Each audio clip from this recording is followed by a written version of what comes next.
Tyler. Hey, congratulations for Tiny Cinema. Oh, thank you so much. And thanks for doing this. Hey, not a problem, not a problem. Thank you for making this anthology. I do have to comment that there are parts that I can't unsee now after watching your film. Yeah, that's the idea. We warned you in the beginning. We warned you in the opening scene. Makes me happy to hear that, though. There's parts that I can't unsee either, by the way. I know that, and that's surprising because you made the movie. Yeah, yeah. So, so where did the original idea came from for this anthology for yourself? We've been making content, the people I made it with, we've been making content like this for some years. As far as the humor goes and crossing together genres. We were an online sort of comedy group. When Instagram turned their videos into 1 minute videos, we made a short film every week that was 1 minute long, and they were kind of in the vein, sort of same tone as what these are, just on a smaller budget, point and shoot sort of thing.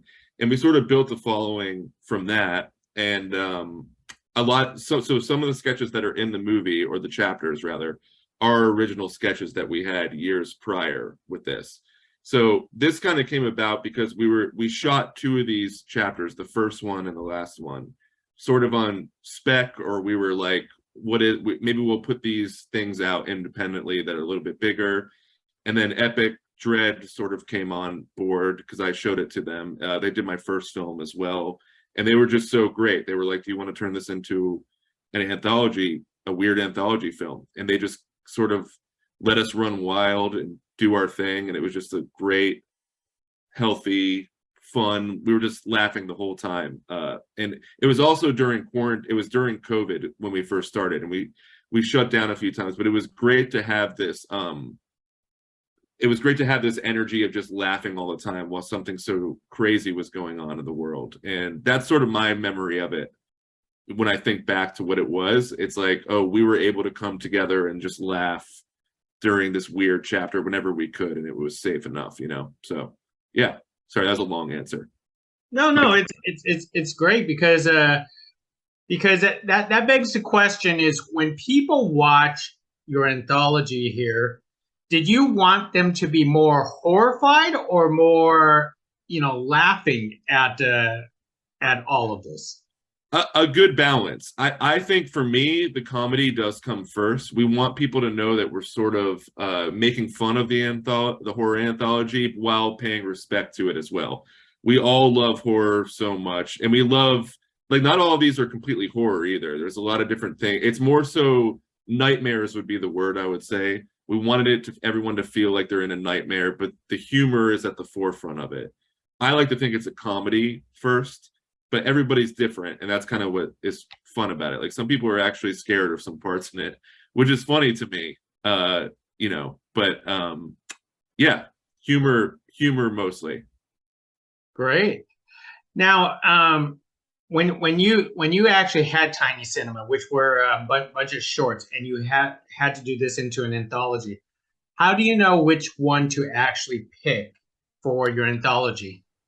It was kind of just finding the balance of audience reactions that we had with the other ones. Like, this one did well, or this one would fit well in this, with a certain tone at this part of the film. And it was just a number of things we talked about. It was just a lot of discussion of, this one would be good after this, or if we do this one, we could throw this one into the mix, and just finding the balance that an audience would react to. And then some of our sketches are just way more cinematic than others. My first film, Butt Boy, was also a sketch with the same group that we expanded into a full movie, and we stretched this little thing as long and far as we could. And this was like, let's just continue doing that with shorter stories and see what happens. And yeah, that's sort of it. I hope that answers your question. How about this? Was any of the six films not part of the original Tiny Cinema that you had before? Yes, three were new and three were original. So the new ones were Edna, the one that I'm in, the package guy, and what was the third one? I'm trying to remember. Sorry, I always what was the third one? And Bust. Those were the three new ones. All the old ones were all original ones that we expanded. But again, we added a lot to them because they're 1 minute sketches originally, and then we just added what we could onto it. Is it easier to create 1 minute sketches, or is it easier to expand it a little bit to like a short film format? The 1 minutes are a lot easier. They're just shorter, but you do have your challenges with that because you have to tell a whole story in 1 minute. So, which sort of became the joke for us online. It's like, how much information could we cram into 1 minute long videos? And for this, I had a blast directing this because it was just pure fun, and we just had fun the whole time. And it was way more easy than a full narrative feature. But yeah, the 1 minute ones are a lot easier to shoot. It's just different, though. Tell me about the writing team that you and others basically partake on this project. How do you guys all work together on this?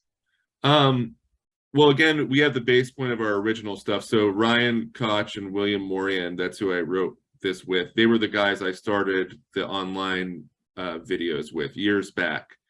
And we just kind of felt like in the Instagram and on YouTube, it's like, where is this going? We all come from film backgrounds. We want to make film, so it kind of just came organically. Like, well, let's just do what we're doing because we don't have anything else right now on a bigger scale.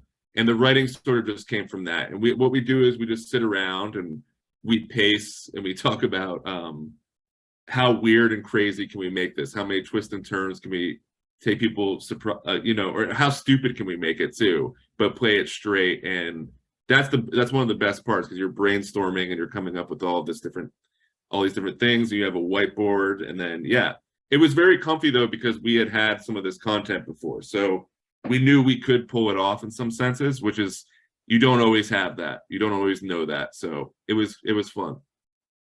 I'm curious, how many vignettes that you guys actually came up with before? You must have came up with dozens, right? With the original content? Yes. Hundreds. I think we did over 100 videos, 100-minute videos. Yeah.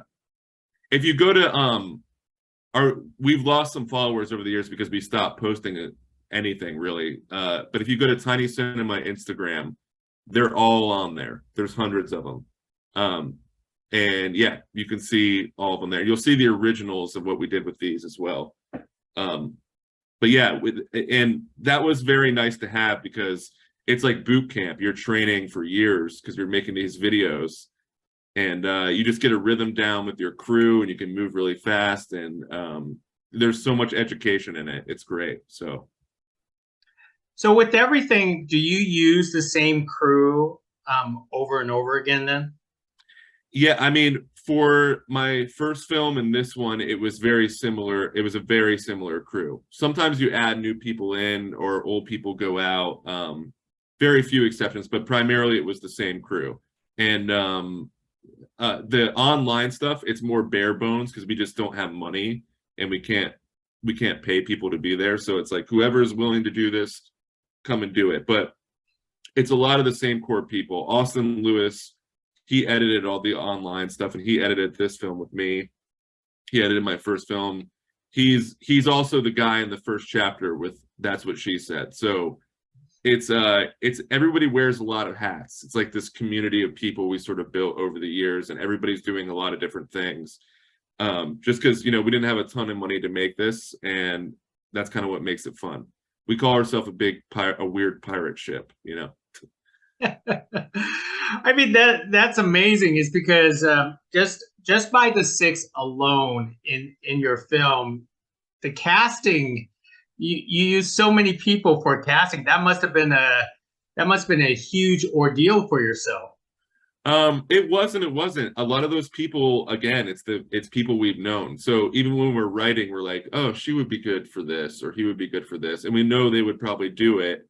So it's a lot of that. I mean, we just know we have a lot of talented actor friends out here, and it's fun to it gives them I like to think it gives them room to sort of explore things they don't always get to do, and they get to be crazy. And yeah, it's just really fun and comfortable. So, and then some things we did have to cast and figure it out, but that's always part of it. And it's not too grueling of a process, but we got lucky there big time. Now, how did you come to the decision to tie it all together with the host? That was just sort of our love for Twilight Zone and Ron Sterling. We wanted it to feel like an acid trip version of Twilight Zone, and we just thought it would be nice to have something to tie it together, but also not have it make sense at the same time. We want it to be just chaos and this guy, and he doesn't really explain too much, but you're just sort of thrown into this thing, and we wanted to make it weird and different. And yeah, he was the guy to do it. And we that's when we did cast, and we put a lot of casting calls out, and we thought he was the perfect, Ron Sterling for what we were trying to do with ours. So yeah. That is great to hear. And for yourself, is it typical for you to direct all of them? Because I know a lot of anthologies, they like to switch directors, but it seems like you did everything.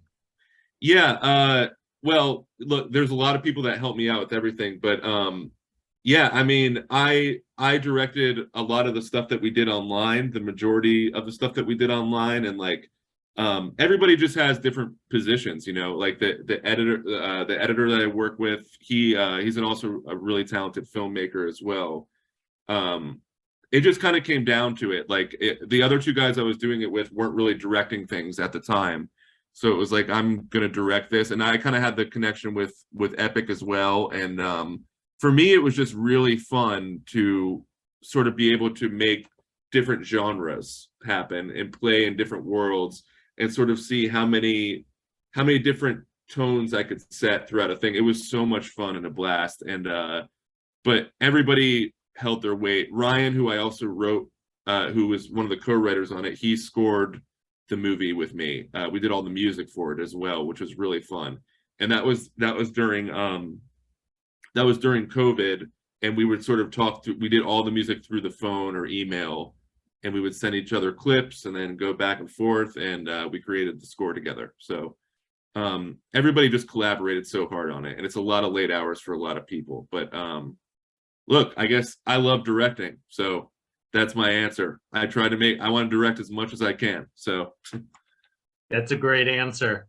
And one more main thing is I always like to ask horror directors about this is tell us about your preference between practical and CGI effects. I guess it would depend on the project, but for something like this, when you're going, I'm practical all the way. I really am practical. There would be very few exceptions. With CGI, I like to see something like, I could really nerd out here, but what even like Guillermo del Toro did in Shape of Water, right? With the suit. That's always a good example to me, but that's 90% practical and 10% CGI. And I think that's a nice medium ground for what is happening now with CGI. I just love practical. I think there's a campiness to it. I think there's nostalgia to it. And I just think it's more movie magical, but it's subjective. Everybody has their own opinion on it. So that's a great answer. Well, Tyler, hey, thank you very much for speaking to us about tiny cinema, because this is a film for some people who could actually, be laughing and disturbed all at the same time. Thank you so much, and it was nice to meet you. Hey, it's nice to meet you too. I can't wait to check out some more of the tiny cinemas, especially on your Instagram. Best of luck. Godspeed. Thank you. Bye. Take care. Bye.